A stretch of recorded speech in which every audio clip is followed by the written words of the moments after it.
Good afternoon or morning, everyone. Welcome to another episode of Tea with Rich. Today, we're joined by the infamous Waka, Brian Waka.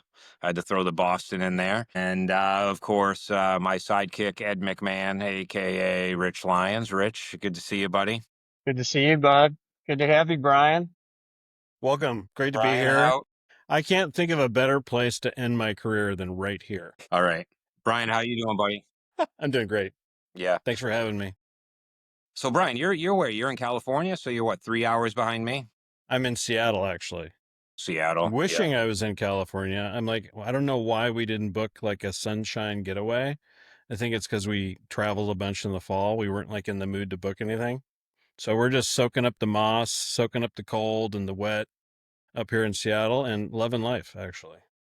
Funny, it's been like in the 20s here. So I left for my birthday. I left for a week. I did birthday week and I went to Puerto Rico where it was 85 every day. And I came home to about 14, 18 inches of snow in my driveway and like a legit 4 foot high plow truck, fuck you berm at the end of my driveway.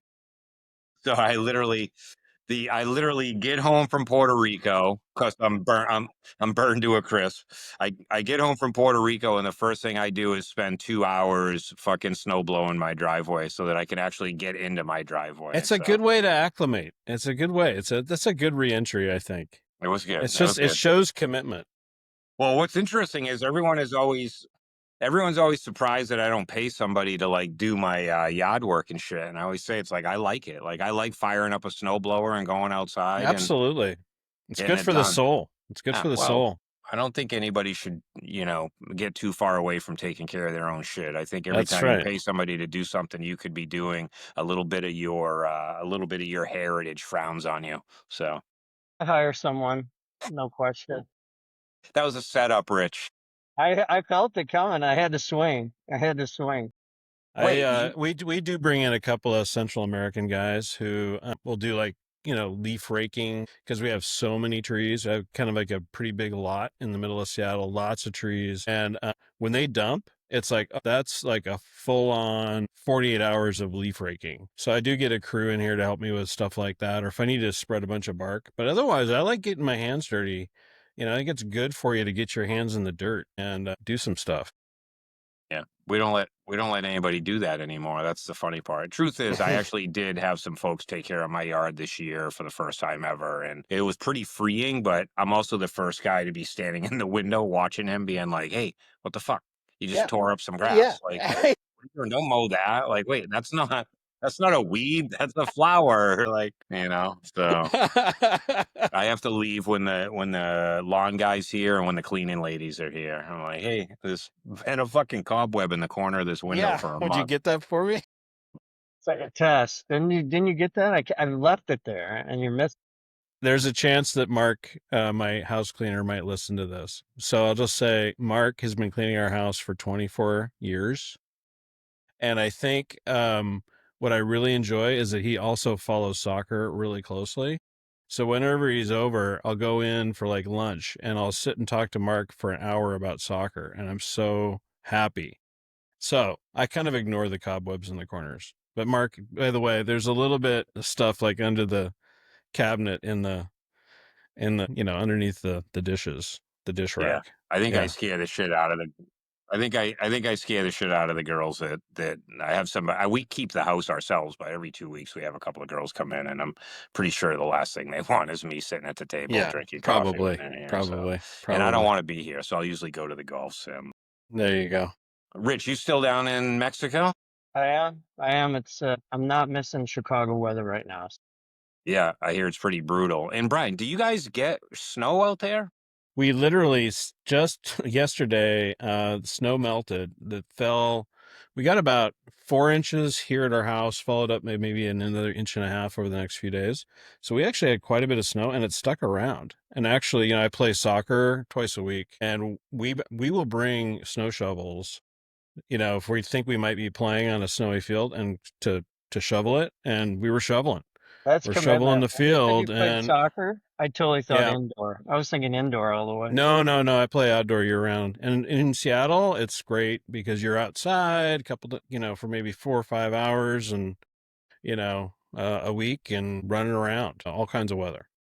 Anyway, we don't normally get that much snow in the city, but we did get some recently and it kind of stuck around, which was, kind of a little different, a little cold snap up here. Yeah, I live on the ocean pretty much, and like I'm shocked at how much snow is still on the ground. Like there's still a foot of snow here. It's pretty Wow. crazy. And Well, you get I'm the like literally, nor'easters. yeah, it's been interesting. There hasn't been this much snow up here in I don't think 10 years in Wow. Portsmouth. So, but it's been good. But so Brian, you're out in Seattle. What do you? So I met you originally through Rory and James Hmm. at Ampliance, That's correct. actually at Dreamforce in San Francisco. Yep. And then we made a trip up to see you in Portsmouth. Correct, I correct. remember the lobster roll very well.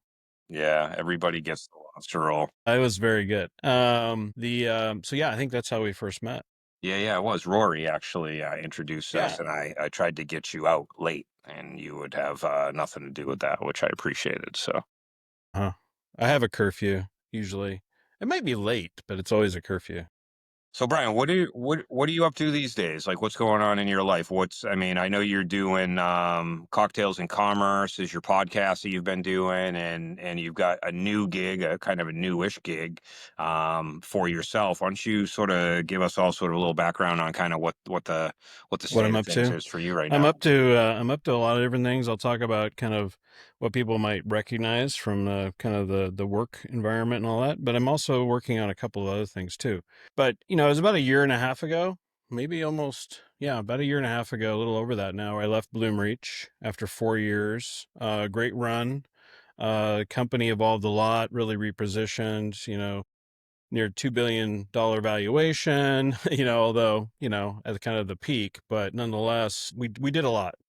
But I decided after 4 years that I needed to kind of have a change. So I left Bloomreach. I'd already started my newsletter to make sure I had something to say to the industry and kind of experiment and see if like that's something I might want to do. And I really enjoyed it, got good feedback. So when I left Bloomreach, took a little break, thought, well, I could keep cocktails and commerce going.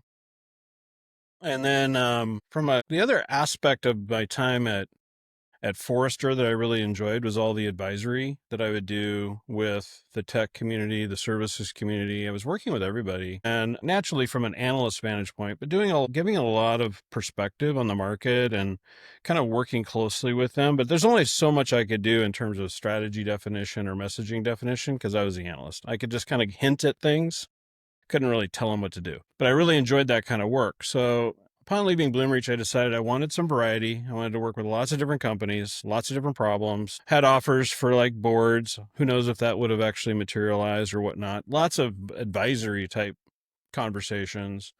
But I'm like, I've been on advisory boards before and I've been in board meetings before. And it's like, if I'm an advisor, you're going to call me up every now and then and ask me an opinion on something and then disappear for a while. And I want to actually be involved. Right. And so I don't want to do that. And then if I'm on a board of directors somewhere, I'm going to be like playing my cards kind of a little bit careful, not to throw the leadership team that was working for us under the bus, but I'll definitely could get a little bit more involved. But then I couldn't work with a wide variety of companies if I've got equity stake or I'm on boards. So I sort of made the decision to actually start an advisory consulting business called Strategy M. The M came from MACH originally, but then it's like Stratagem, like multiples of strategy, and then, just sort of like kind of liked having a number in there. So it could kind of stand for a number. So at the end of the day, we've now done like 25 client projects in about a year and a half. Wow. Work primarily with enterprise software companies. I should say software companies with an enterprise go-to-market motion primarily. And I'd say about 60 to 70% of our clients have been in commerce tech one way or another. It could be an adjacency, right? But we've also worked with a lot of companies outside of commerce, which actually I wasn't sure how that would feel to me. I love it. And we've had a really good impact. So it's like, okay, now we can take kind of the process we've been developing and kind of our approach and our vibes and how we engage and kind of the very specific things that we focus on and apply them to other domains and have a blast doing it. And, we've been really happy with how clients have taken our work with them and moved forward with it, we really honestly focus a lot on like the core point of view of the company. And so it's a lot about what is it that you do and what are the components and why does it matter? Why is it a problem to be solved? All right. So that's really at the essence of what we do. And then naturally messaging and positioning, product strategy, even M&A can kind of fall away from once you've gotten really good at the core. And it sounds like an early stage company problem, but you'd actually be surprised. A lot of later stage companies kind of have to reset a little bit. They might be a multi-product company now. They might be serving multiple industries. They might have aspiration. These things that make the way they described themselves before not really work moving forward. And yet they're living in it every day. And so sometimes they're so close to it, they get their heads wrapped around axles. There's like this weird wisdom, sort of like the crowd starts to congregate around different ideas internally and things kind of turn messy. So we come in and we can really help even later stage companies. We worked with some Series D, some Series E, some public companies. And so, yeah, that work's been great. And then Cocktails and Commerce is really about kind of our point of view. We have a newsletter. By far, most people only really listening to the podcast. So we're going to kind of weave some more of our content and our point of view back into the podcast. That's a format change we'll be kind of experimenting with. But the interviews on the podcast have been really well received. We've had some great guests. We love it. We mix a cocktail with our guests, top of the show, and talk about it. A little history, a little explanation, tasting notes, how to think about it, how you might modify it, that sort of thing. And then we get into a conversation with guests. It's been really fun and been really pleased on the response. I think what makes Cocktails and Commerce a little unique is we focus on our writing and also on the podcast to the tech and services community around commerce. We actually are not trying to talk to the buy side at all. So we tell people who want to engage with Cocktails and Commerce, like, this is not about leads. The people listening to our stuff, yeah, there's a good, healthy number of people who are at brands and so on subscribing, but that's not who we're trying to talk to. So we're going to have more of an inside baseball conversation and also get your point of view in the market. Naturally, you're going to frame that from the perspective of your solution. We totally understand that, but which is kind of fun. So Brian, so are your guests primarily like ISVs and product companies and things like that? We've had ISVs, we've had services providers, we've had Zia from eMarketer on. We try to like people from around the industry, right, who have some vantage point, some role to play in it. It tends to be senior leaders. We're absolutely going to have some guests on representing the buy side, right, the enterprise customer. But what's interesting about that is I've told those two folks, and they're totally up for it. They love the idea. It's like, I want to have you come on and talk about really what goes through your mind as you're buying software or services. Like, let's cut through the shit. Let's talk about, like, how do you make a decision? Do you already know who you want to work with because of the relationships? Is it really like, how is this working out? What are you looking for? What's the behavior you want from your software vendors? What are your expectations for them? If you could coach them on how to sell to you better and not waste your time, what would you tell them? And they're like, love that topic. Let's do that. I've got a lot to get off my chest. So that's the kind of, we had Vicky Cantrell from Vendors in Partnership on talking about that also. Like, hey, let's talk about the vendor client relationship and how we can make that better, more effective, a good working collaboration, which is ultimately what it, of course, should be if it's working really well. Those are the kinds of things we talk about, and it's really fun. And we like to call it a small but mighty subscriber base. Like, I sort of decided at one point, I don't care how big the number gets. There's just like 300 people in the market I want listening and subscribing, right? It's just those 300 people that we're talking to. These are senior leaders inside tech and services companies. So that's who we're talking to. And it's really freed us up to not get all freaked out about our subscriber numbers, because it's like, yeah, we don't actually, like, it's better. We do look, of course we do. We get excited when it goes up, but anyway. Everybody does, like Instagram followers. Aren't we worried? TJ, we're worried. I mean, how many followers do we have? I have no idea. It's not You a and thing. me, maybe two followers, Well, you and me. It's not something I pay attention to, but we're on a different track than Walker is, and Yeah, no, I love what you guys are doing. I like when Tom, when we talked a couple weeks ago, I really came away kind of energized by what you guys are doing. And I think, I was sort of thinking about it one way, and then after talking to you, I was like, I get it now. And yeah, I do want to go back and listen to some of the other episodes more again. I think I only really listened to maybe 2 of them because I love the idea. I will say as a guest, it's a little intimidating when I think like I'm opening myself up to any question, basically. You did tell me we'd stay out of politics, which I appreciate. I think I said politics and religion are 2 things that we don't generally get into. Okay, fair They're too enough. polarizing. I'm an agnostic, so I get off easy on the religion question. Yeah, I mean, I think what you're doing is interesting. I've seen your writings. I haven't watched the podcast yet, but I've read the pieces that you put out, and I originally was in it for the drinks, quite frankly.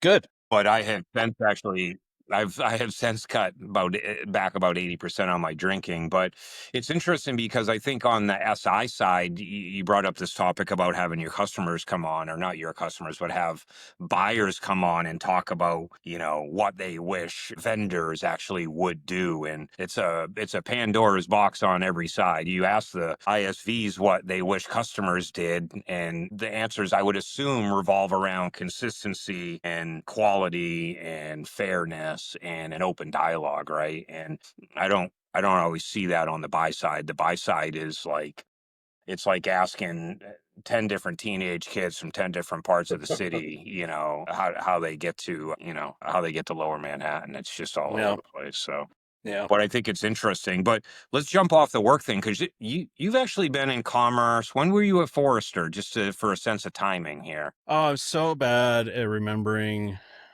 I've got the your LinkedIn. dates of everything. Rich can help Yeah, me then. I've got it I think it right was here. 2008, 2009. I went to Yeah, March Force. 2008 Okay. till October of 12.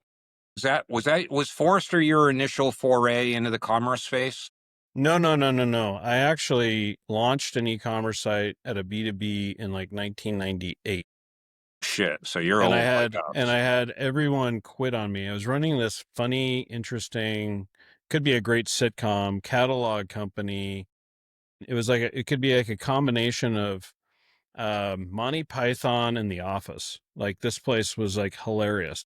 The guy who owned the whole thing, he would be like the waiter, the Spanish waiter in like Faulty Towers. At any rate, um, that's really not a very nice characterization. He was very smart but kind of funny and gangly and kind of like he would knock things over all the time. But when I showed up to work there, this is how far I took them in like literally 14 months. When I showed up to work there, I didn't have a computer in my office. I was so excited. I could bike to this office. It was like out in Woodinville. I live in Northeast Seattle. Seattleites will know the Burt Gilman Trail. I could take the Burt Gilman Trail literally from just down the hill from my house all the way to work. Okay. It's like perfect. Great little office park. My office looked out over the river. I'm like, this is awesome. And I'm off the road. I'm no longer having to travel to Asia. I had a young family. So that's partially why I'd been attracted to the job. And I, was like, oh, I want to get my hands in like marketing and all these areas. So I took this job running this catalog company, and actually it was really fun. But my first day, I show up there, I walk into my office, there's no computer. I'm like, I need a computer. And they're like, oh, we didn't know that. And none of us are using computers. I'm like, what? How did I miss that?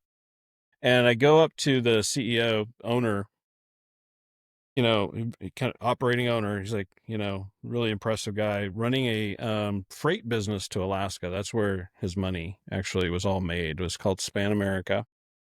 Very successful freight business going to all the small Inuit villages all over Alaska. He was delivering food and supplies everywhere in Alaska. So he had a great business. And his catalog thing was like on the side. And I go into his office. I'm like, I need a computer. He's like, why? I'm like, well, like spreadsheets and stuff. And he's like, and he pulls out this huge tablet of paper. I'd never seen one before. It was a ginormous spreadsheet on paper. It was like huge. It was like, I got to back up from the camera. And he's like, let me show you how to use this. Let me show you how this works. And he starts doing a manual spreadsheet. I'm like, no, no, no, no, no, no, no, no, no. So I managed to convince them to get me a computer. And then within like 14 months, I was launching websites, okay, at a time when that was still pretty odd, but we were really targeting the education market. And I wanted teachers and athletic directors and people like that to just be able to go on there. They had computers, they had internet at the schools. Right. So anyway, and it worked actually, but I first had to overcome having all my salespeople walk all kinds of craziness. And then I had a screen print shop where everyone was constantly getting baked and like fucking up. I'm like, you guys, I don't care if you smoke weed after you're done printing 1,000 t-shirts. Okay. That's fine with me, but you have to wait till after the Take order your is kids out complete. first. So you've been around for a while. I mean, Yeah. And you're then I coming went up on to, 30 You've got years. yeah. Eddie Bauer on here. You've got So I went to Eddie Bauer. So Eddie Bauer was actually, I'd been a buyer at Eddie Bauer years before. I worked for this phenomenal woman who's probably the most important mentor in my career, Sally McKenzie. I was her assistant buyer.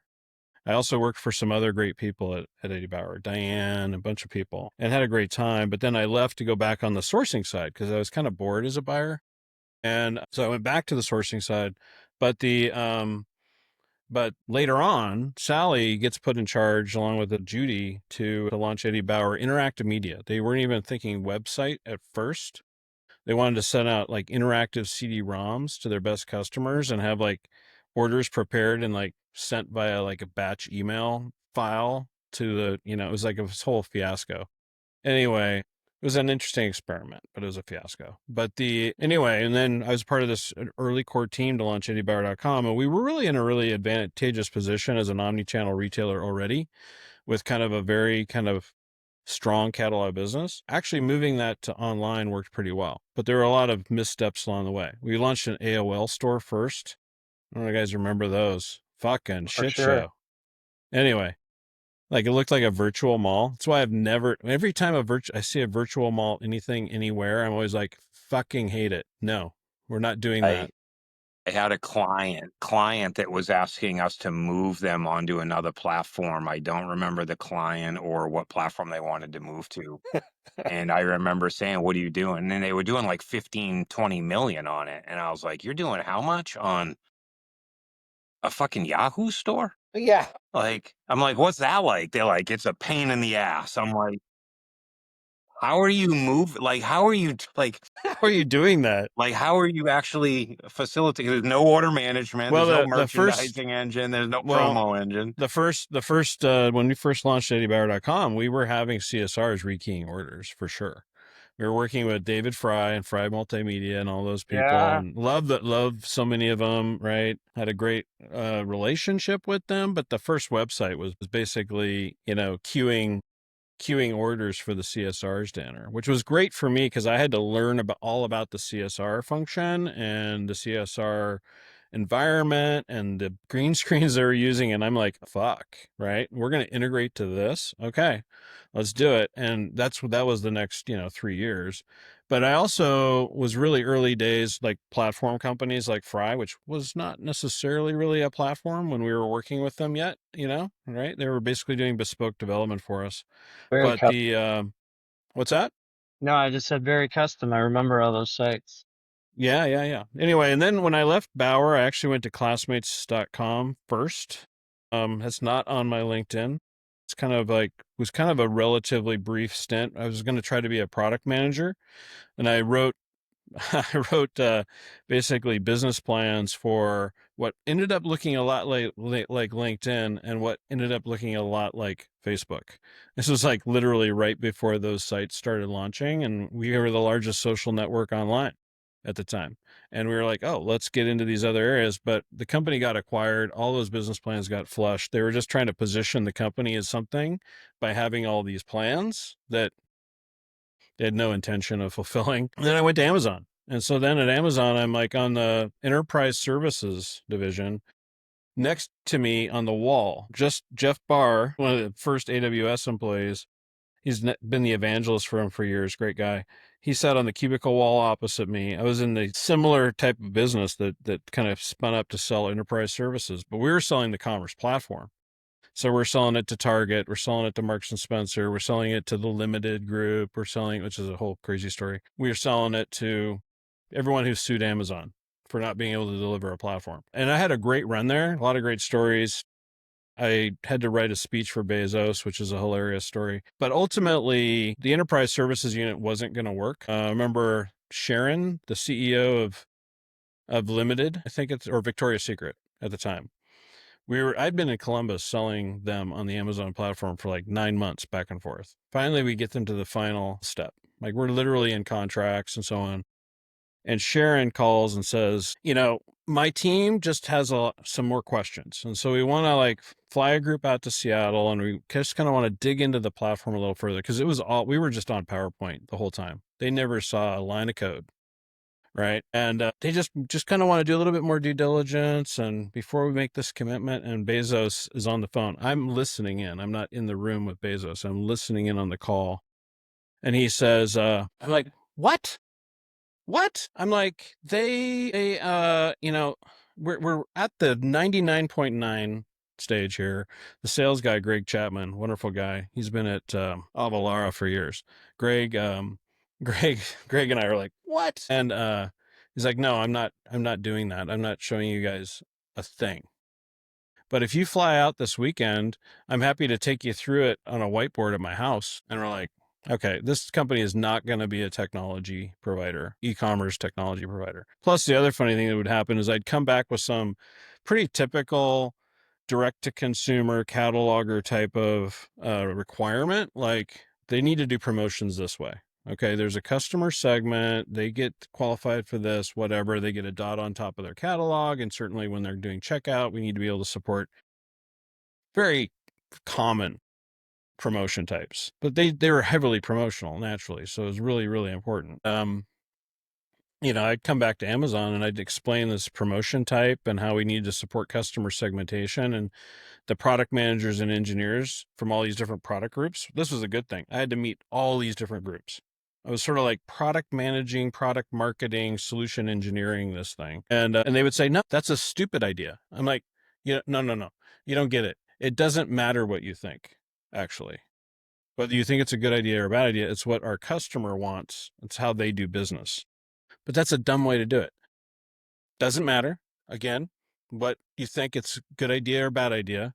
And they just would like drag their heels. And I'm like, we're not going to sell this platform to the largest apparel company online on the planet at the time if we don't support this fucking stupid promotion type. Like, are you going to literally do that? Stupid shit like that. But it was a great experience.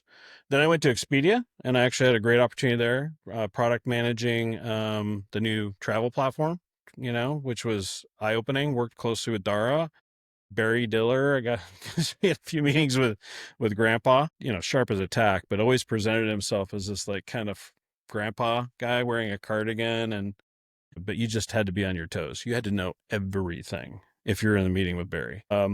And I'm sure he's still that way. And then after a couple of years, decided to do my own startup, actually. And I had a product information management. It looks a lot like Salsify.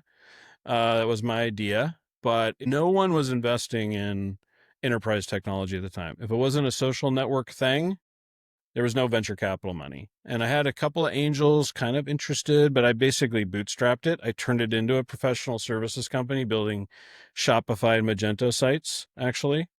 And then about a year and a half into that, was like, I don't want to bootstrap a tech company and have a services company. That's not what I want to do. So bless you guys for building very successful services companies. Ironically, later on, I tried my hand at services again, and that was kind of not a good fit. Put it that way. Yeah, I mean, Anyway, and then after the startup, after I wound that down, sorry, I get into the punchline, how I ended up at Forrester. And when I wound that down, I was thinking like, okay, I want a job where I can kind of see everything. I think I have a point of view. I kind of want to understand what all's out there.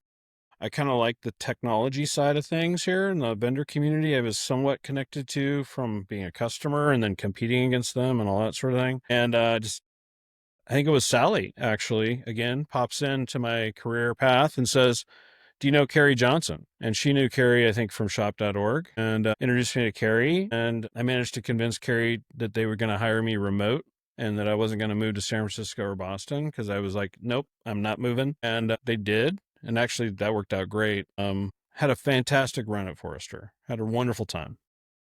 And, it was tough to leave, but for my career growth, I felt like it was the right thing for me to do eventually. And I was, looking for a fresh challenge, and I got kind of invited.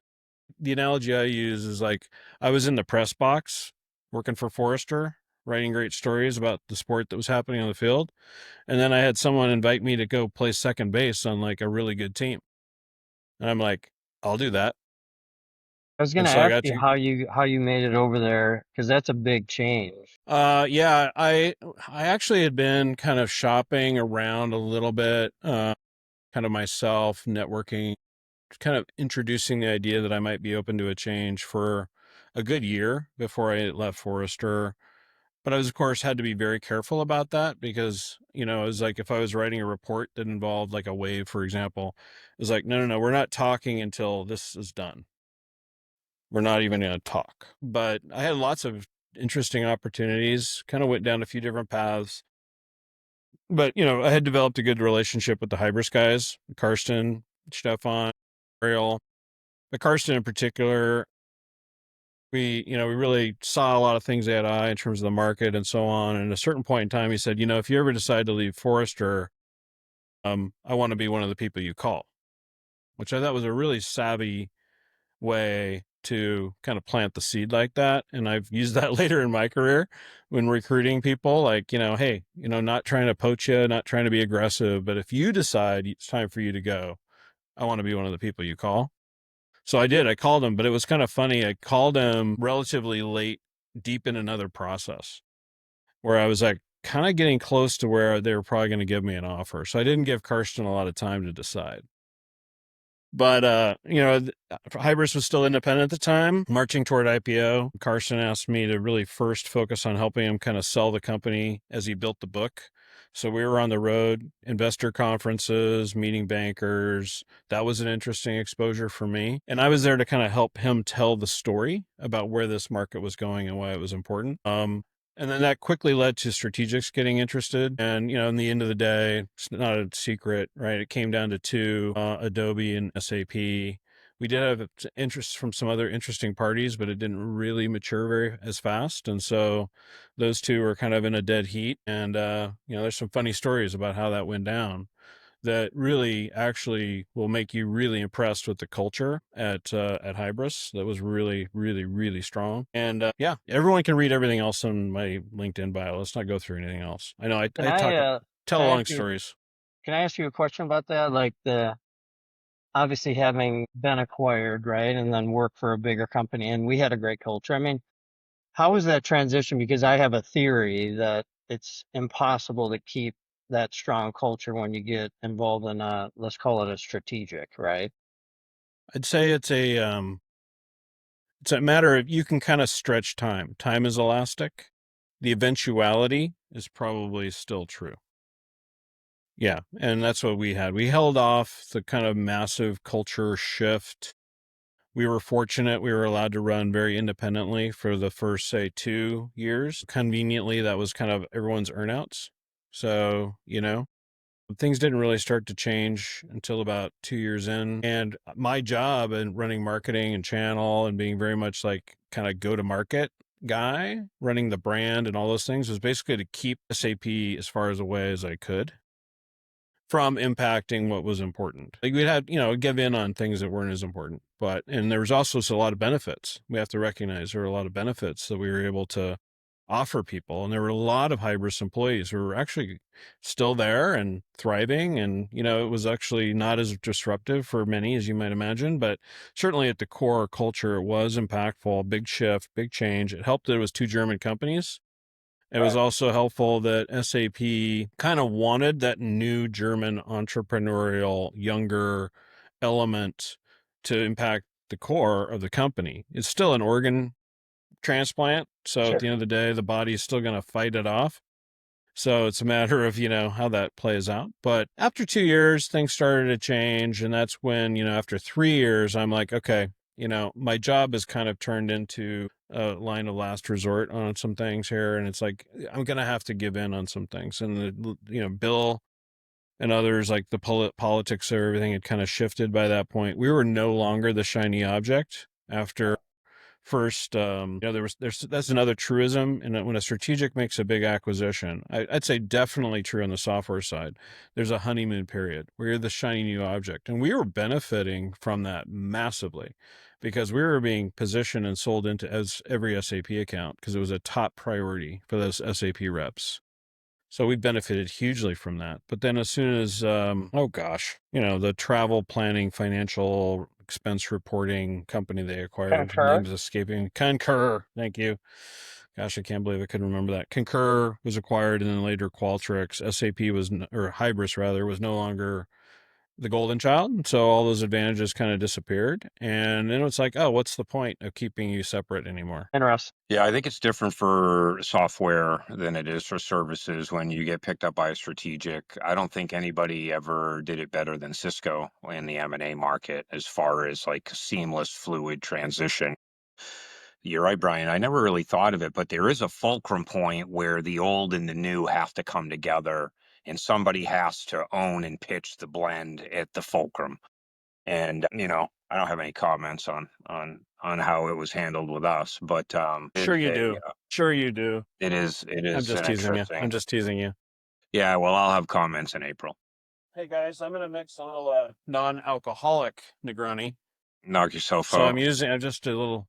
This is a Wilderton, great product from Oregon. That's an orange bitter, and then this is a Greek non-alcoholic sweet vermouth. So if you guys are looking for NA options, these are two good ones if you like I'm all Negroni-ish about NA. things. As a matter of fact, we had Emily Heinz on here Yeah. a couple of weeks ago. Actually, her podcast will go up. Well, it's already up, but at least as we're recording this, it'll go up in probably next week. Rich, I'll put that up.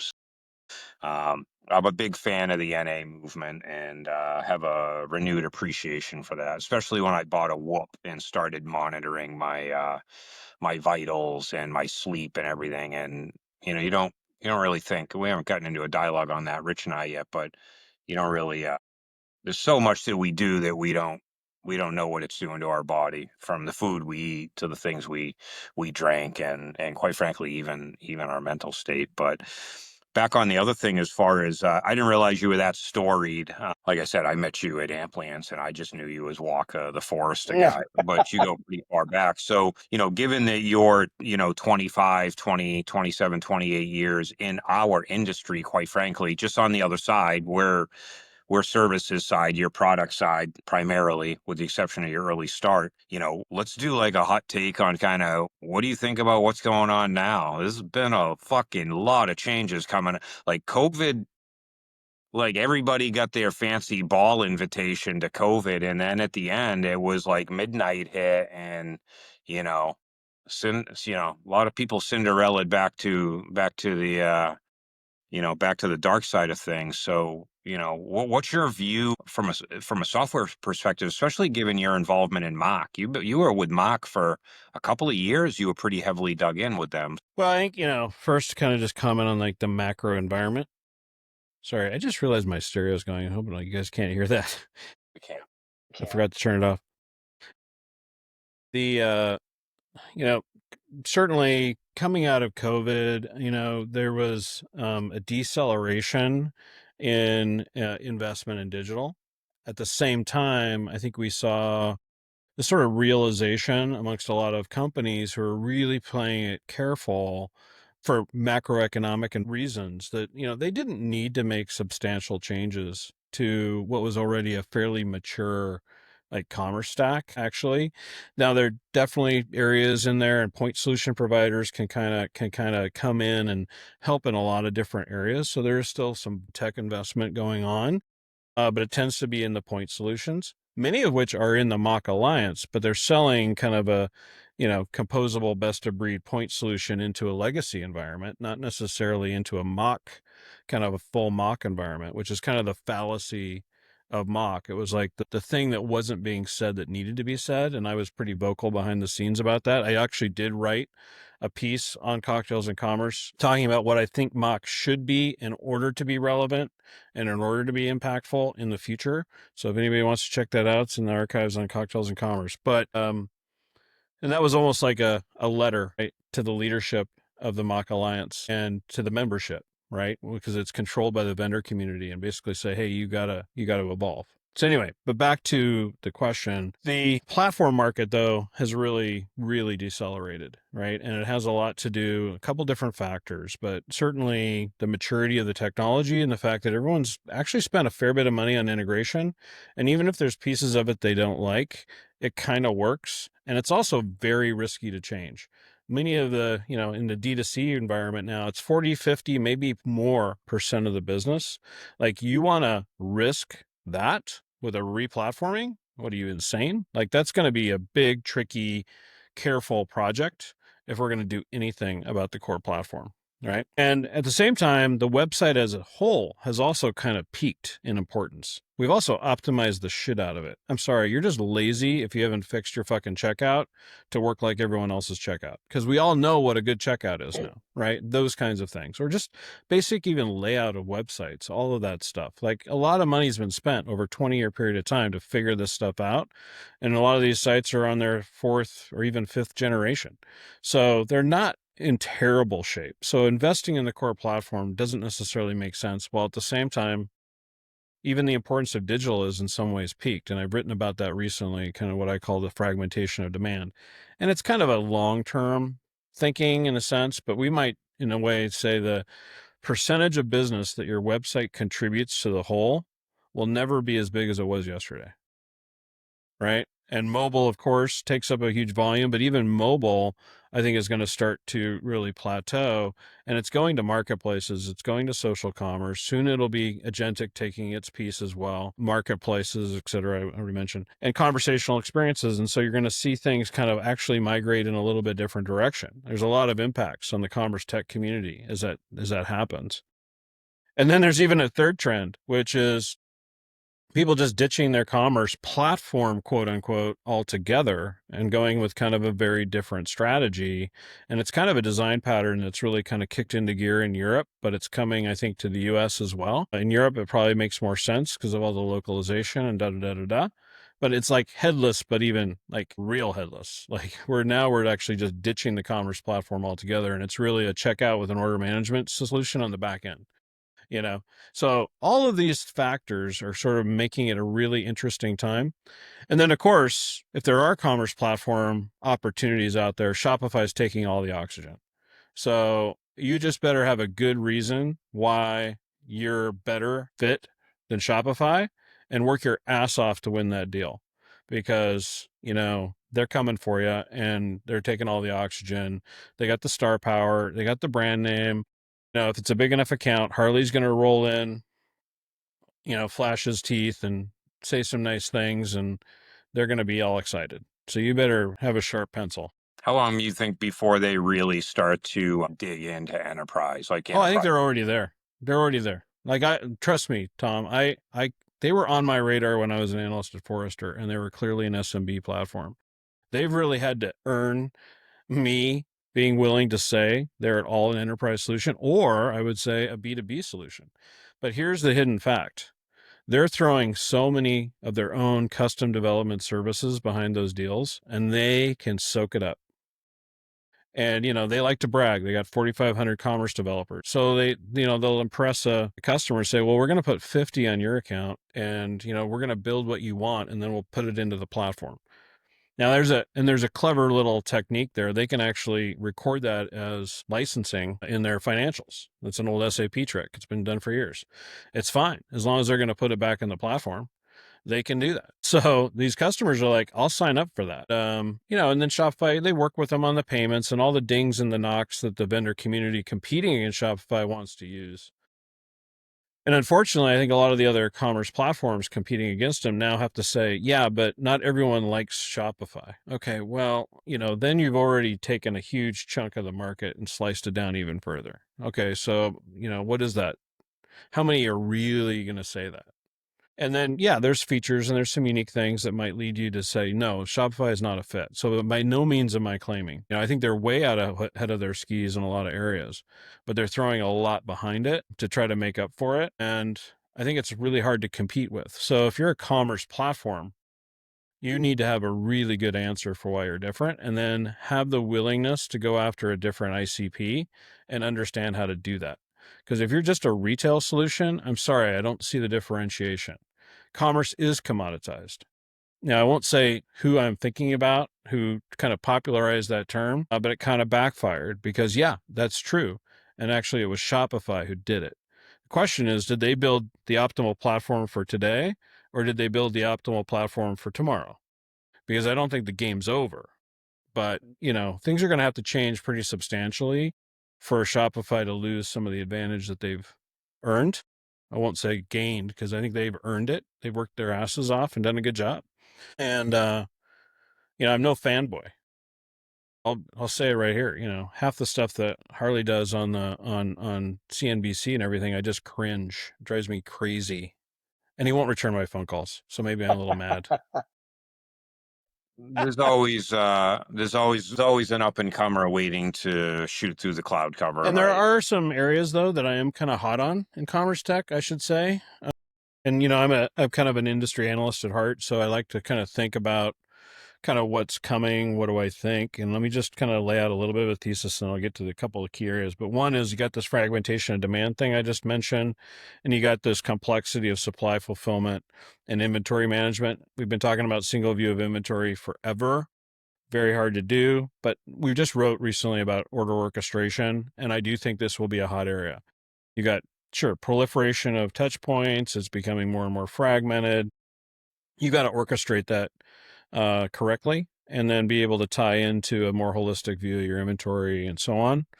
If you're a store-based retailer or an omni-channel retailer, of course, stores are factored in, but now it's 3PL, it's dropship, it's offshore on demand like Shine and Temu. It's, marketplaces. It's all these different models that you're going to want to support. And there's a lot of advantages from basic retail math perspective to not own the inventory. So guess what? It gets complicated.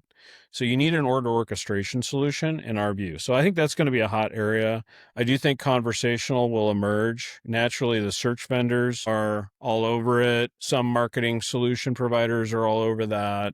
There's niche startups who are focusing on supporting conversational, and I think have an interesting take, a couple of whom we've worked with. And I'm pretty bullish that we may see conversational type of experiences and I'm not talking about just chat. I'm talking about literally conversations with my TV or my computer or my phone that are actually feel much more multimedia and kind of could be brand immersive and all these kinds of things where there is real personalization going on. The LLM is learning me very quickly. It has an infinite understanding of the product catalog. It has way more information than the best sales associate ever will. And I can have a dialogue with it and it could remember me. Actually, like that becomes pretty interesting. And I think, with everyone kind of leaning into Perplexity and ChatGPT and so on, I forget how many Americans now, is it 55, 60% of Americans now are regularly engaging with, OpenAI or Meta and so on, Gemini, that, they're getting more and more comfortable with conversations as a way to discover and find information and potentially shop. And I think it's a matter of time before we see that. Is it a year, 2, 5? I don't know. Agentic everything. We're going to see massive amounts of investment in agentic. I think for the services providers, it's going to be a kind of an interesting opportunity for them to help build agentic solutions. And I'm talking about kind of niche solutions using process orchestration and automation, LLMs and so process engines and process orchestration is a component of that. We really wrote about that as well this year and pretty bullish on that. Number of companies there that are interesting. I think I have an interesting take and an interesting opportunity there. And so agentic and process orchestration and automation, and then kind of even a step further with, what some are calling autonomous commerce. which is really interesting there because it really gets into a lot of other channels, especially in B2B where, e-commerce kind of topped out at 10% and, close to 60% of transactions are done by email. You can see where a solution like that could be pretty impactful. And, I think there'll be a lot of movement there over the next chapter. So there's a lot that could be happening in commerce tech, but it's a generational shift from what it was before. Yeah, well, I think the challenge there is it's hard to pick the window with which those things Totally. will happen because, people still aren't mobile optimized, and omni-channel has been a phantom that people have chased for 10 years, and we talk about it more than we do it. Most brands don't have any idea. Then you layer in the fact that 50% of the commerce sites out there, don't quote me, we could fact check it, but I would say somewhere in the 45 to 60% range are still running on some combination of primarily homebrew, right? So Sure. Absolutely. I love all that stuff. I think you hit on an interesting topic a few minutes ago, this idea of order orchestration really being ultimately what the future, I think, that's going to be the core, right? We institutionalized the commerce platform for the past 15 or 20 years. Now we're going to I have this concept called institutionalizing, which is when you stop throwing shit away every few years and you treat a system like you treated SAP or your finance or your WMS. And I think you're right.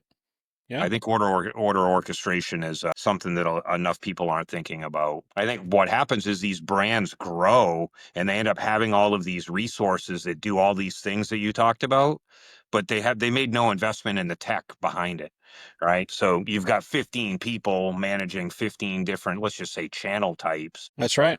but you don't have a sort of one ring to rule them all behind the scenes. Everyone's working off a different platform, a different tool, different integration. It's kind of interesting. I haven't actually looked into what Mike's doing over at Fabric, but I know that that's always been a goal of his. So that's interesting that you really didn't talk much about platforms, but Yeah. And actually, now that you mentioned Fabric's hosting that order orchestration research outlook. So if anybody wants to go grab it, go check out fabric.com, fabric.inc, I should say, fabric.inc, and check them out and grab that report while you're at it.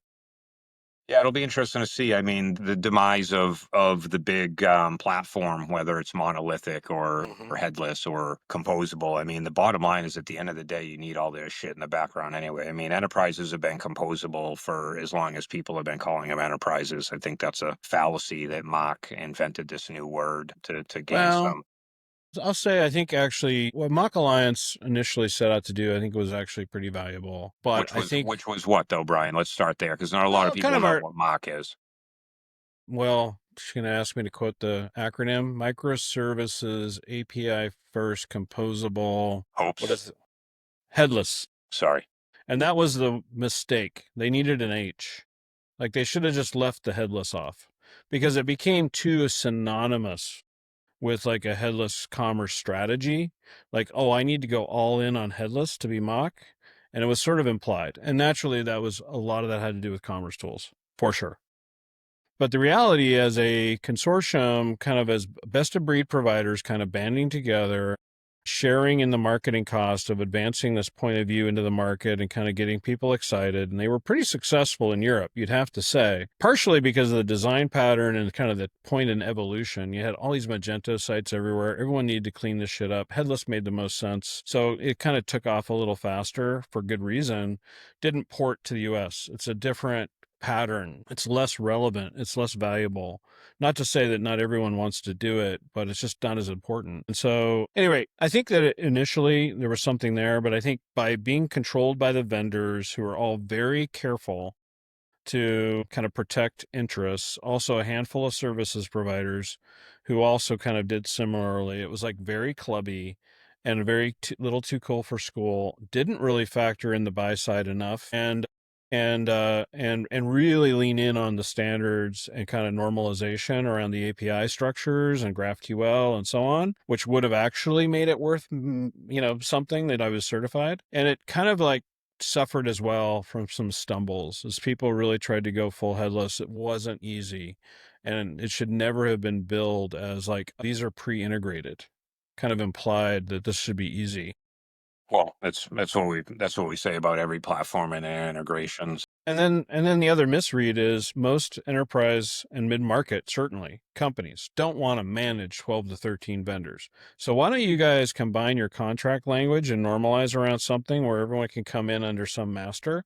That makes it easier to manage vendors. And why don't we work on sort of a shared service tier model or something else to kind of like, that could have been really interesting, but they stopped short of that. And so I think now, unfortunately, wind is a little out of the sails of the MACH Alliance, so we'll see what happens next. Yeah, well, I think, again, this whole headless composable thing is a whole other dialogue that, we can wax poetic on it. I think Well, actually, I wanted to ask you guys about it. Actually, I wanted composable your is opinion about it. about mock or Oh. about what Well, specifically? no, just about, sort of the composable. Yeah, I guess in a way, composable and MACH versus the all-in-one platforms and suites, and kind of how you guys look at that. I'm just kind of interested. Yeah.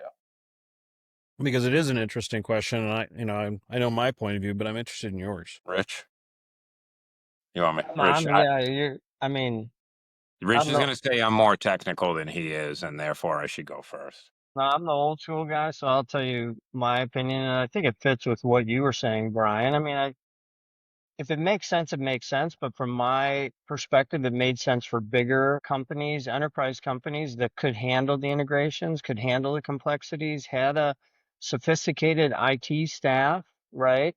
And that's very few companies, honestly, at the enterprise. Because we worked with very large companies that didn't want to do anything with IT. Big companies that sold a ton online. So they loved the monolithic stack and they couldn't even use all of the tools that were available Right. in that stack. So Right. all of a sudden you come up with this new term that was composable and it was so irritating to me, headless, and we have to do this. And I was just kind of like, why? Like no one could Well, kind of answer. I'm yeah. saying the companies like we were working with, which were still enterprise.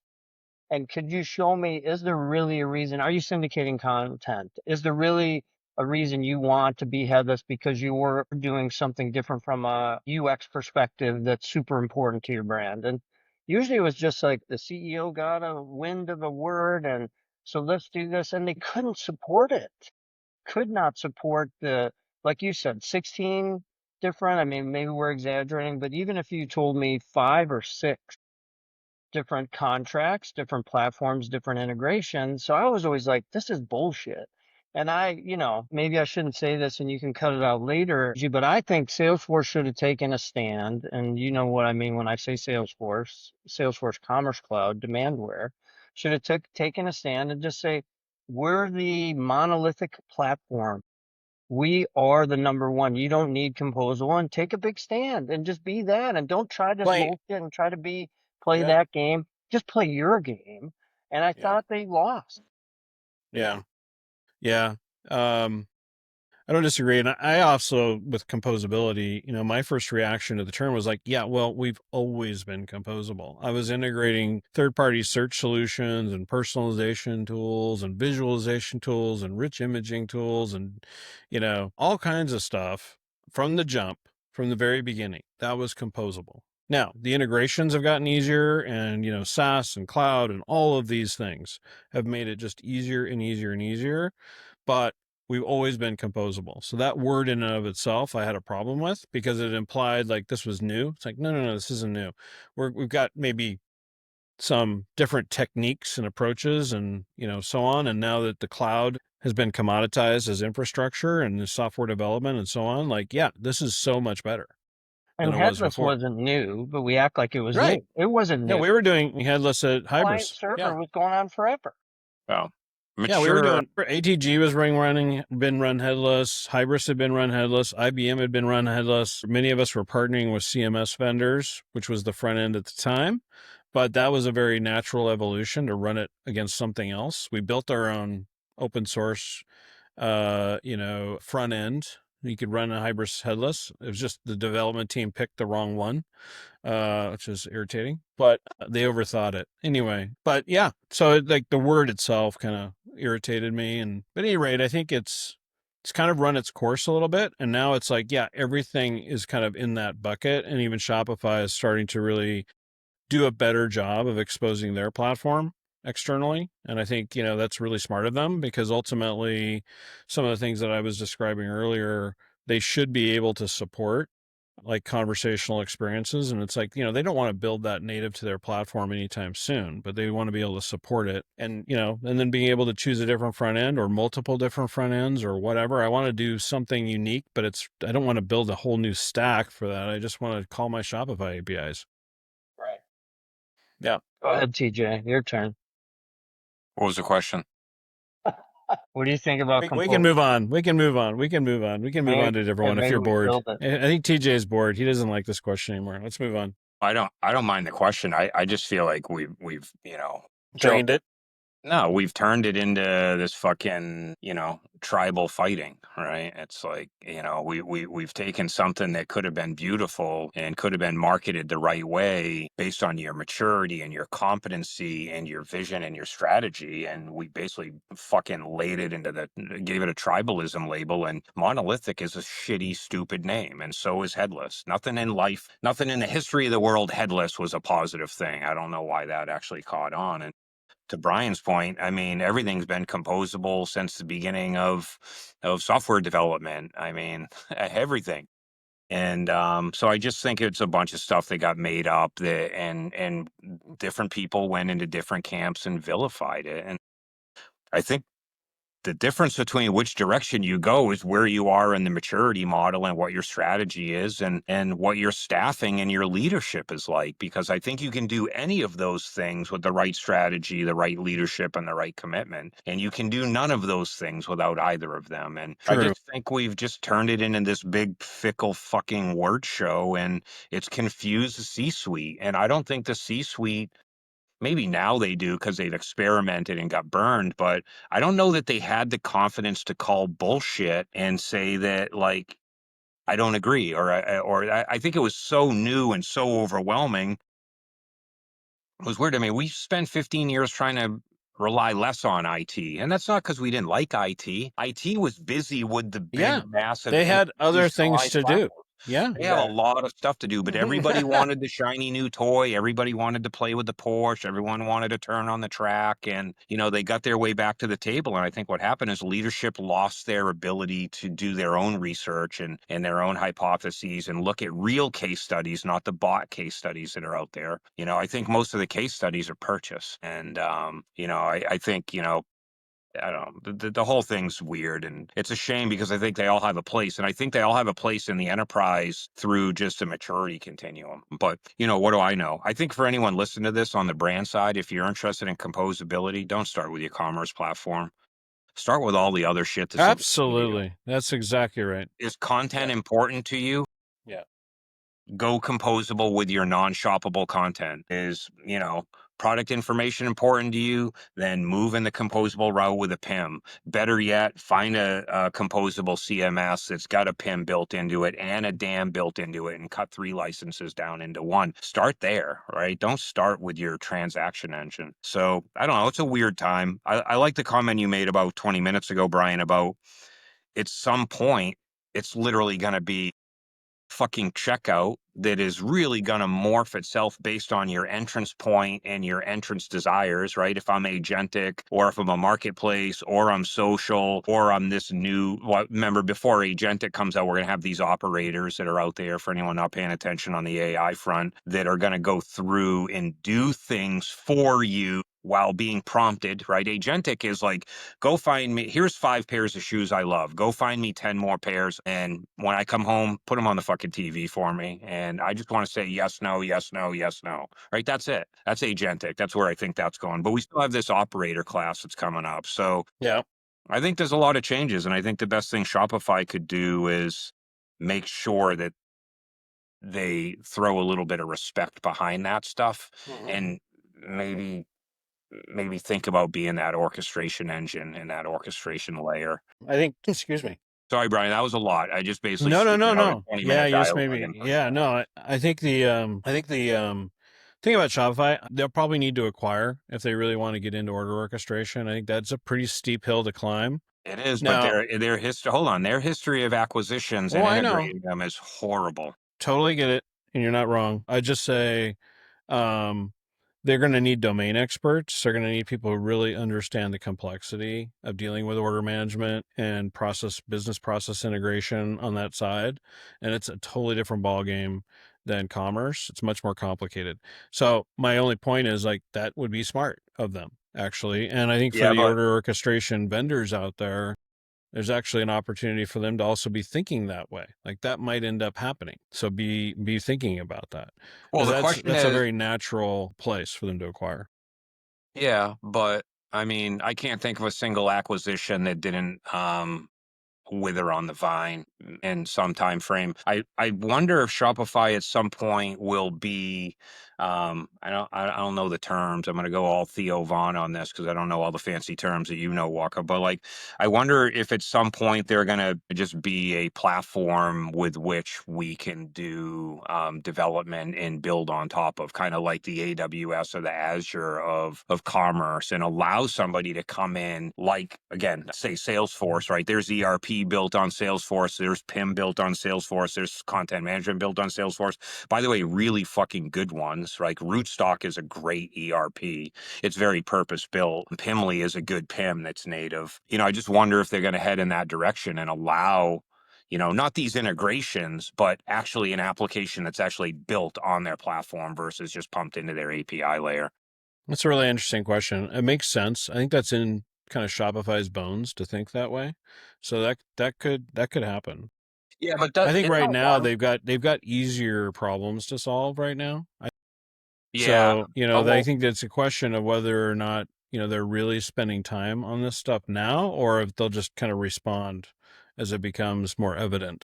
yeah, it's pretty hard to respond quickly when easy is easy and hard takes time, right? Like Totally. that's the sin of many enterprises, thinking that they were going to rebuild or jump on a market, and by the time they realize it, they're already late. We see it with everybody. We see it with Adobe. We're seeing it Yep. with BigCommerce and their earnings. But it is an interesting thing. There's a lot going on there. Obviously, I'm still very passionate about the commerce space, but I do wonder, will they eventually, they being Shopify, open the platform up for a native development? And again, they might make an acquisition, and it might be a good thing, but I haven't seen a single acquisition in the commerce industry have many legs on it. Like, 5 years is not a lot of time. 10 years. Like, when did Salesforce buy ExactTarget? That thing is literally fucking in like extreme hypoxia right now, right? So, but who knows? Those are very controversial topics. I probably should stop. Well, there is sort of a natural sort of 10-year cycle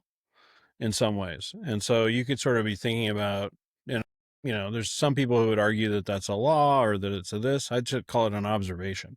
And it might change again, like the time frame isn't fixed. But there is a natural cycle. I would argue it's kind of been a decade at a time since I got into this industry.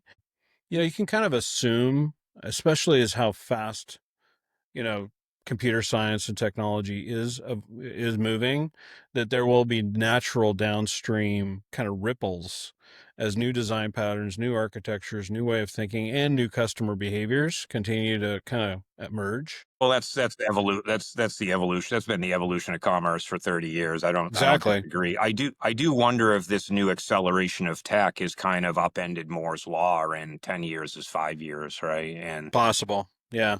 I also, AI is injected everywhere. It's like, 65% of the people might be engaging with it, but 95% of them are still doing Google searches Totally. and just getting elevated info. So I'm excited about all of that stuff. I mean, I'm still dug in like a tick. I think there's a big opportunity still in commerce in general, not e-commerce, not just the platforms, but in the space of what's going on. Anybody you think that's a sleeper that could kind of emerge in the next year or two with something that kind of sneaks up on everybody? I'm actually going to pass on answering that question. It's only because of the nature of our advisory business. Like, I think I just don't really want to kind of get into naming names, but that's why earlier I was sort of talking about groups of companies. It was kind of intentionally just saying, hey, so I know it's kind of maybe lame of me, but I'm going to Wicked take a lame of you. pass. I'm going to take Wicked a lame of pass you. on that one. Okay. You could ask me. I'll give you an answer. Okay. I want to hear your idea. All Yeah. right. Go ahead. Form the question because they sound cooler coming from you. Give me a doozy. Hey, Tom, as you look across the commerce tech landscape, anyone jump out at you that you think is really interesting to watch, who you think has a chance of emerging? And it could be a kind of having a breakout. It could be a commerce platform or related technologies. Okay. That's such a setup. I love it. Well, like still I'll be again, your straight man any day. no, but Brian, my thing is like, don't get me wrong. I think there's amazing innovation going on out there, but I think everybody is still like catching up from COVID. I think that there are some really neat things going on and some really amazing ideas, you know, some really amazing products. Here's what I'll say. We'll take this offline. I just don't, And I I don't know if might they're gonna have, make it. well, I'd like to take this offline and maybe introduce both of you to a couple of companies and have you kind of bang around in there, and then you can tell me what you think. Love it. I'll give it a shot. Just be careful. Be It's careful. it's like tripling myself. This is awesome. Yeah, just be careful what you ask me.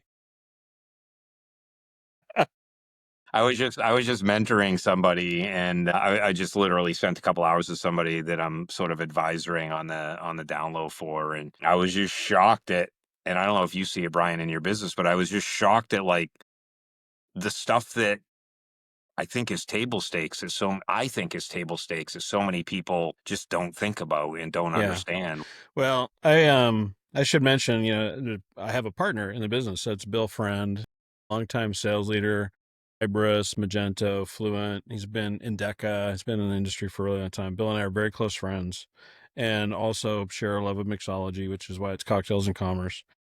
And Bill brings us sales and sales leadership vantage point to our client engagements. And I'm bringing more of the marketing and strategy kind of background. Bill's been really successful with partnering in the past and knows what it takes to be a good partner and what a good partnership really means from a tech and ISV relationship perspective. And in the client work we do, it's so valuable to kind of be looking at our clients from both vantage points. And sometimes there's some operational kind of issues. Sometimes it's kind of around how the field is really being led, being enabled, being asked to do the right things in combination with the message and in combination with a point of view and a go-to-market strategy and so on. And these things go hand in hand. And so back to your point, oftentimes it's really some simple things that are challenges for certainly the tech and services providers, and everyone's doing their best. But you know, that's why I appreciate what you guys do, and Rich, your kind of leadership coaching and stuff that I see, and the kind of content you both put out there, because I think you really do a really good job of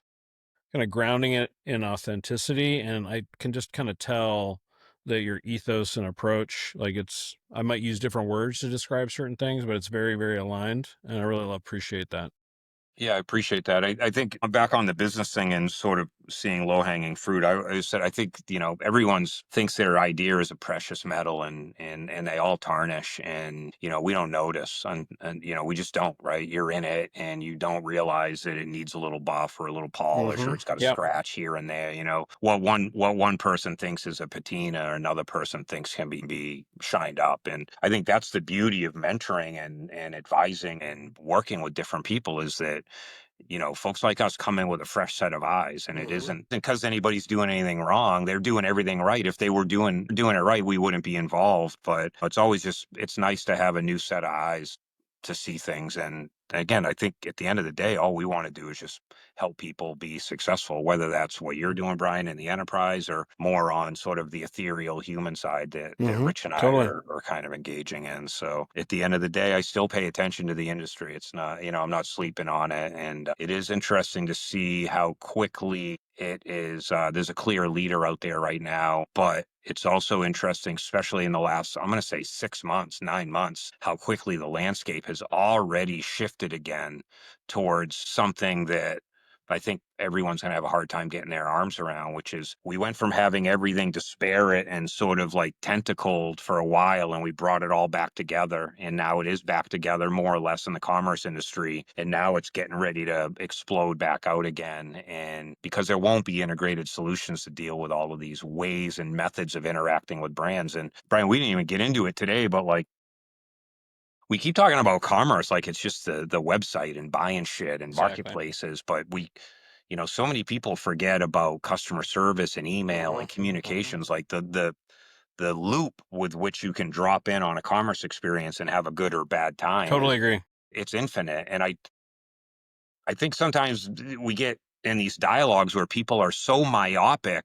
that they don't think the guy that knows how to help them fix the site is the same guy that can help them fix their customer service issues, and that the technology sitting beneath both of them or next to or on top should be much better integrated, right? Like it is one big giant feedback loop. I always say it's like mushrooms. Like, I don't know if you guys have heard, there's been a study out there that like all the mushrooms are connected, right? Yes. Underneath, right? Like it's like your myofascial or myofascial. I don't know what it's called, right? It's not one myofascial. It's one myofascial over your entire body. And it's interesting. I still don't think the industry has matured to the point where they're allowing folks like us to sit down and have that conversation. It's still very much a fiefdom. And I think until people open their eyes to the fact that the entire feedback loop needs to be talked about as one organism, I still think we're just going to be playing whack-a-mole at the end of the day, unfortunately.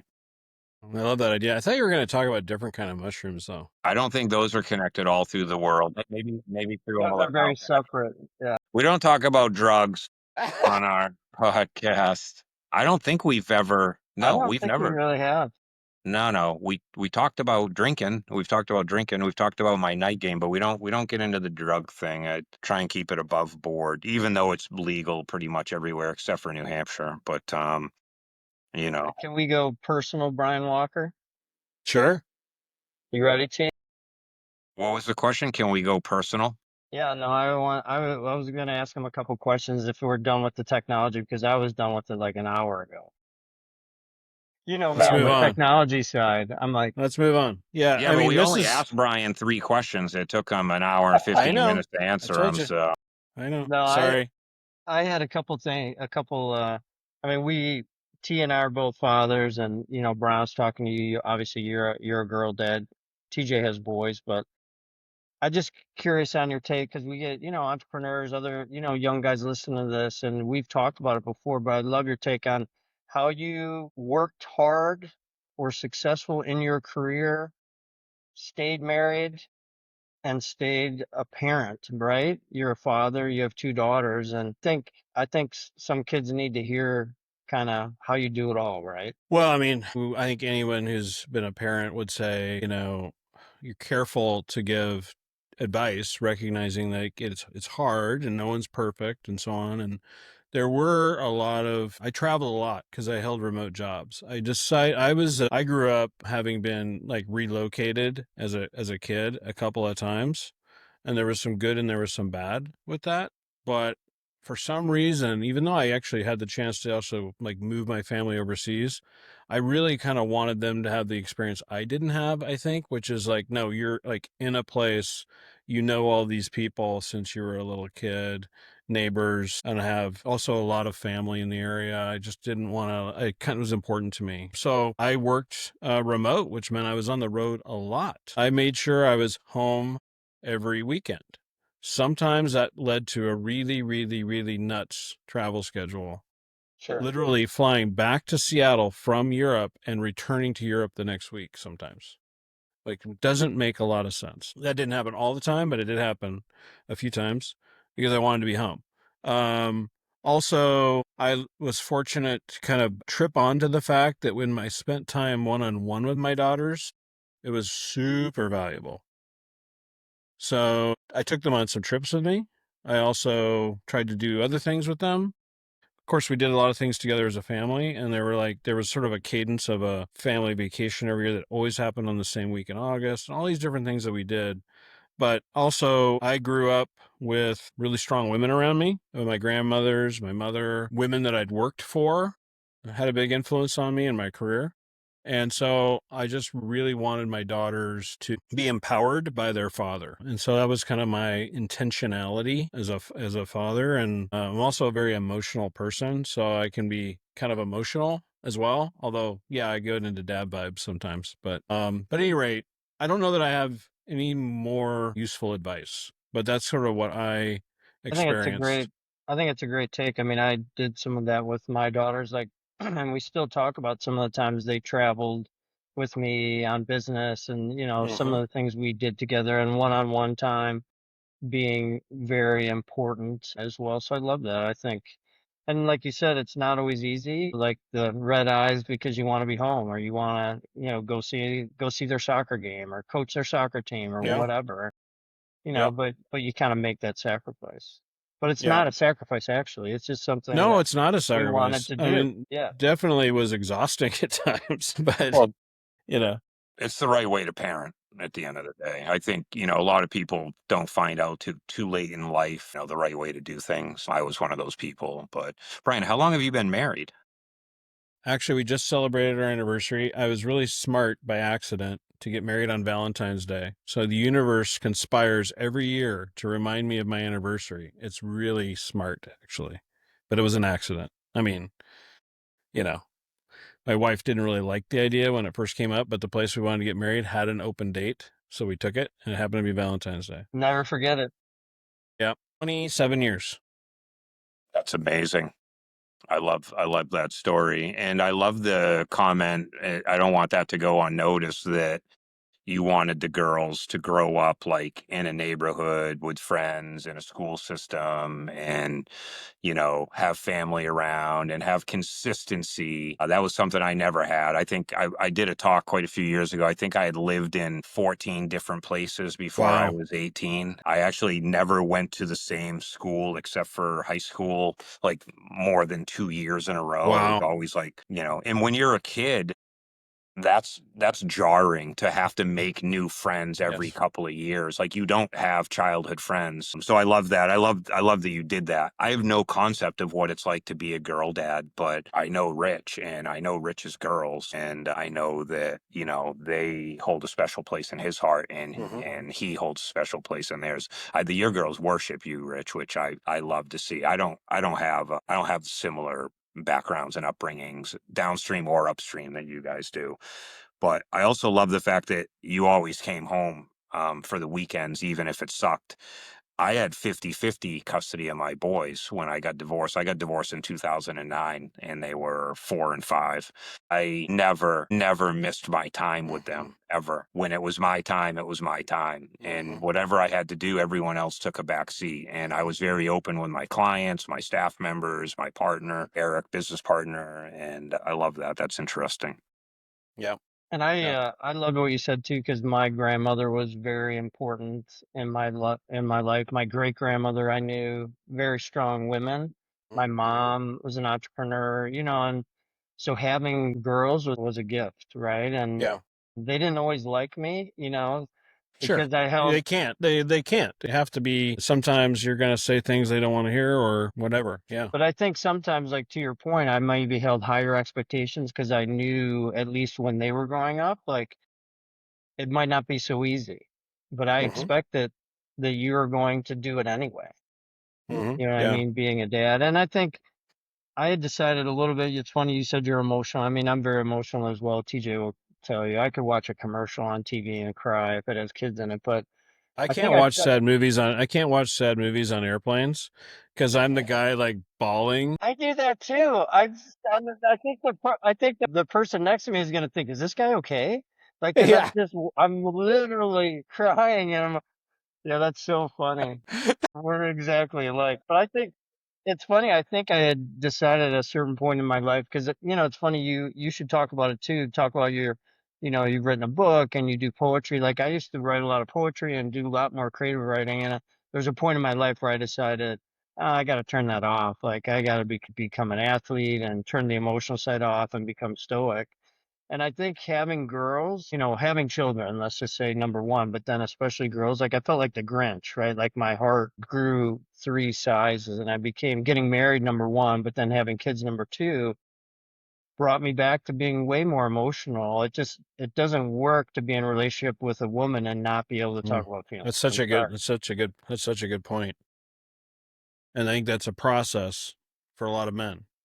But you got to be willing to do that. Yeah, my grandmother's actually still alive. My grandma Alice, my grandma Doris unfortunately passed away some time ago now, 12 years ago or something like that. But my grandma Alice is celebrating her 100th. Wow. in a couple of months, I think. And my grandfather is also still alive. He's 102. And they still live independently. It's amazing. And one of the things they taught me is they were, I would come home from Hong Kong, where we were living as a family, and I would spend the summers alternating. My grandma Doris lived in one neighboring town, and Grandma and Grandpa George lived in the other neighboring town. So I would sort of shuttle between their houses in the summertime, but I always worked at the restaurant my Grandma Alice and Grandpa George ran. It's a very large restaurant in the small town in Washington State, and banquet facility was the biggest in the county. So all the business things would happen, political things would happen at their restaurant and everything. And so I would work for them in the summers. And my grandmother's really the one who ran this big operation. My grandfather was the one going around making everyone feel good, visiting, telling jokes, pouring drinks in the bar. But Grandma Alice was the one running the show. And she, every summer, would be like, okay, this is what you're doing this summer. We're going to teach you this part of running a restaurant. Wow.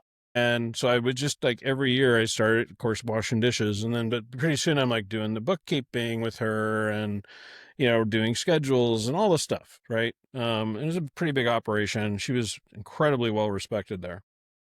And then when I was heading off to college, she said, closes the book one night. She would do the books and she'd smoke a cigarette while she did it and have a little sherry next to her. Right. And I got chocolate M&Ms. So anyway, she closes the books and she's like, okay, this concludes your last lesson in running a restaurant, except for one thing. And I said, what's that? And she said, never own a restaurant.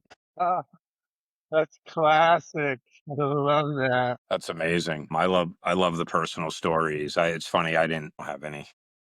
And my grandma Doris was, they both knew each other, respected each other, both my grandmothers. But my grandma Doris is where the creative side came. She was a writer herself, a painter, a very good ceramicist.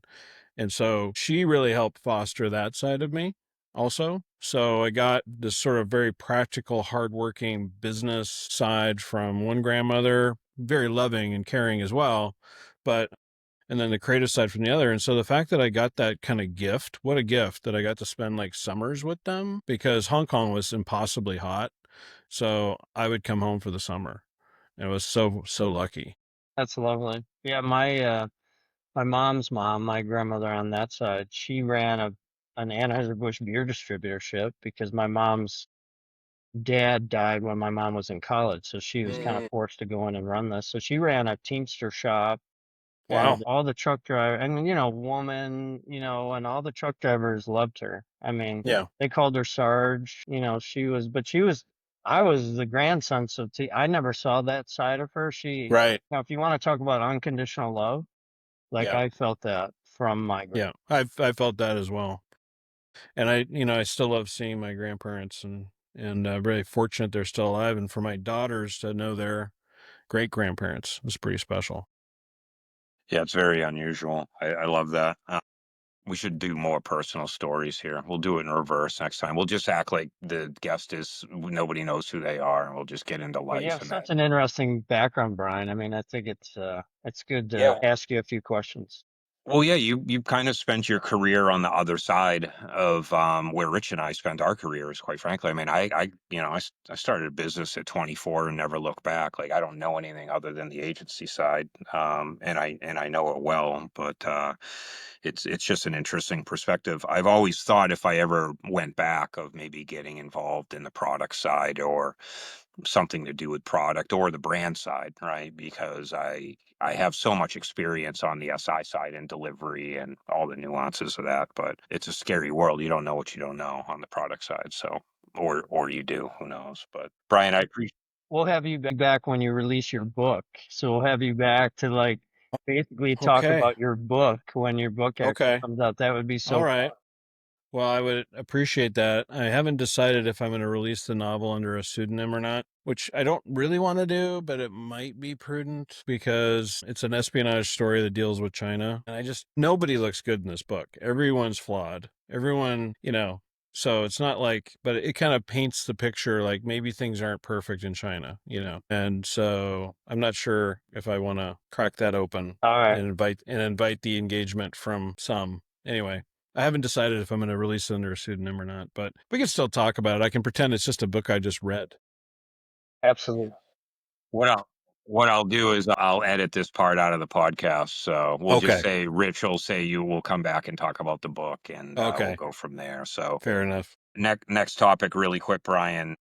And by the way, I super appreciate you coming on today. I know scheduling was a little bit of a challenge, but it's great No, to it's my see you pleasure. and great to hear from you. Sounds like you'll be out at Shop Talk as well, which is Yes, I will. pretty cool. We'll be out there with the wolves per usual. But before we let you get back to your afternoon out in Seattle, anything you want to ask Rich and I? Any topics you want to get some perspective on? Well, I did have one sort of business related question that I think is you would both have an interesting vantage point on. And naturally, because of the advisory work we do end up working with companies that are, sort of like early stage in developing their partner network, their partner strategy, or maybe it's a market entry and they're coming into the US from Europe in a sense. The question is really like, what advice would you tell a tech leader, a CEO, founder who's trying to kind of develop their partner strategy, their partner network in, say, the US market? It's commerce tech, that sort of thing. What advice, what tips, what would you tell them not to do? How would you respond to that? Because I know it's happened to both of you many times. You're first this time.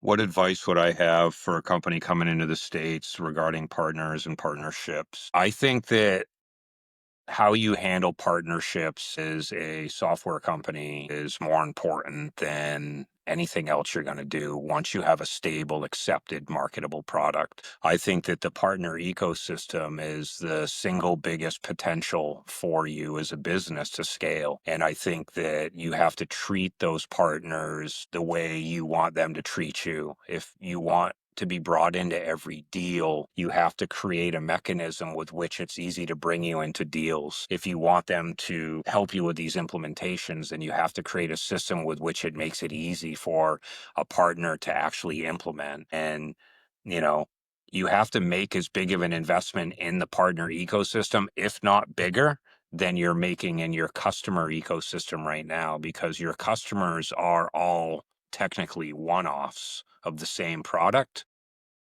Your partners are all the same people trying to do the same thing for different brands. And when you get a partner involved, it's generally highly customized, at some level. That's sort of what we bring in. So, don't sleep on the importance of partnerships. It could be the single biggest growth factor entering a market.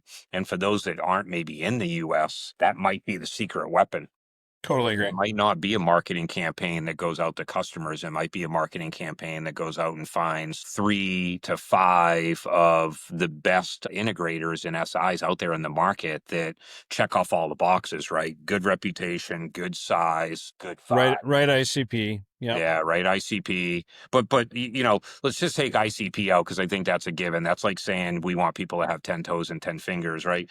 But the vibe that you get with them, like you guys, it has to be quid pro quo when you guys get together. And we see a lot of ISVs, I call product companies ISVs, they don't want to make any investment in making their number one advocate better at And you what got to be consistent. You got to follow through on your word. You got to be 100%. reliable, right? Yeah. No throwing under the bus. No like last minute swaps where they take the services in house or give them to the low cost provider because they get freaked out at the end Well, you also trying to you close a also deal. you also have to gild the lily a little bit with your partners. If you're willing to do a six-figure deal for a customer and throw in 25K in services, and you need to be able to do a six-figure deal with a partner and throw those services back at the partner. And I just don't see that getting done. Things I would stay away from, thinking that, you know, a couple of drinks and a dinner and a handshake and some paperwork is what makes a partner good. It just doesn't. And, thinking that everybody's going to be thinking about you all the time, or thinking that that person you have met for dinner at Shop Talk, which is coming up, is going to be worried about anything you think they should be worried about in the coming weeks. You literally have to stay top of mind. So, if you want to get in and enter a market, enter it through the partner ecosystem. But if you do that, you have to stay as committed to those partners as you would be trying to land a whale of a customer, an A-level brand. You have to be on them. You have to be their best friend. You have to make sure they're thinking at all times. You have to give them reasons to be top of mind. My partner Bill likes to say, as a salesperson working at an ISV, you only have time for really 3 friends. Maybe you can go to 5, but there's only 3 friends. But you got to make sure you're checking in with them and talking to them all the time. So going out and recruiting 10 partners or talking about 10 partners or 20 or 100 partners makes no sense. Who are the 3 friends? And one of the pieces of advice I give software companies is start with 1 to 2 partners and really build success. Help them build a business around your platform. They're going to go through some pain with you as you work out how to partner effectively with them. But like, get good at selling together, get good at helping them implement. There's reliability, there's repeatability, then rinse, repeat. Well, as with Then, product, as with service. yeah, So exactly. Then rinse, repeat, and then start to take that. And even at that point, you might even have a little bit of buzz around how much business is getting done. that's my point. The 3 will draw the 10, right? Yes, That's 100%. just it. But 6 bad impressions out of 10 will crush you. Exactly. And by the way, Brian, like, one really bad mistake in this industry, we are an industry of behind the scenes tale telling. This is where your mushroom analogy works, right? Yeah. Like, the industry is essentially, it's very small, very connected. It's why I always talked about playing by the rugby rules in this industry. I've competed with half the people in the room. I've had half the people in the room as colleagues or worked for me or whatever. And then I competed with them again. How come we can still be friends? It's because we play by the rugby rules, which means we compete on the field and then we go talk about our families and sing some songs and have a few drinks together. Yeah. Yeah, I used Well, it to only call, works with about 80% of them, but it's the good 80%. So, Yeah, not everyone gets to into the club. Yeah. well, not everybody can shut it off and Yeah. and toast. Rich, True. what's your thoughts yeah, on? I don't have anything too different. I mean, we used to call it co-opetition, right? So to your point, Brian, what you were just saying, and I'd say that's an important part with a partner is, keeping the line straight, right? Meaning this is my swim lane and this is your swim lane, and let's be really clear up front and let's don't cross it, right? Like, you hear the horror stories about someone getting a lead from a partner and then flipping it. Like, you can't Oh, ever yeah. do that ever, right? So, and even if you do compete in some areas, like, you could still partner in other areas as long as you're like, we're going to do this and you're going to do that, right? So it's, you said it, Brian, like, do what you say you're going to do and keep to it. And then a couple other small things, like, remember that it's both of your clients. Mm-hmm. There's this possession, thing, like, that's my client, or I'm saying that's my client, you're saying that's your client. No, it's our fucking client.